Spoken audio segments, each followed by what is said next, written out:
vienijanti mūsų gyvenimus ištikusi tikrenybė. Individualių mūsų pasaulių spalvų paletė nuspalvino dar labiau, suteikdama naujų, kartu ir labai kontrastingų atspalvių bei spalvų. Ir kas nuostabiausia, greta visų iššūkių, baimių, skausmo, netekčių, įgyjame naują gyvenimo patirtį, kur nėra apgailestavimo, atsiprašinėjimų, bet atsiveria galimybė gyventi autentišką, unikalų, savo gyvenimą ir būti priimtiems tokiais, kokiais esame.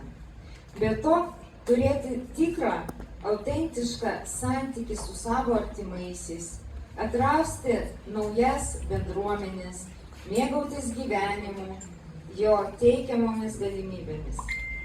Liga ir su ją susijusi negalia, kokia jie bebūtų, yra natūrali žmogiškosios patirties dalis.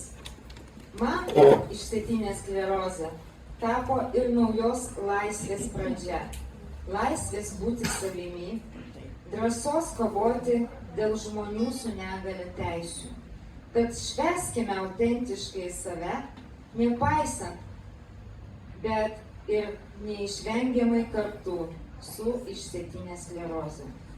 Mūsų gyvenimo palydovė, taigi ir mūsų tapatybės dalimi. Su 10-ojo gimtadieniu Feniksai. Kartu su jumis Jonas Rūškus.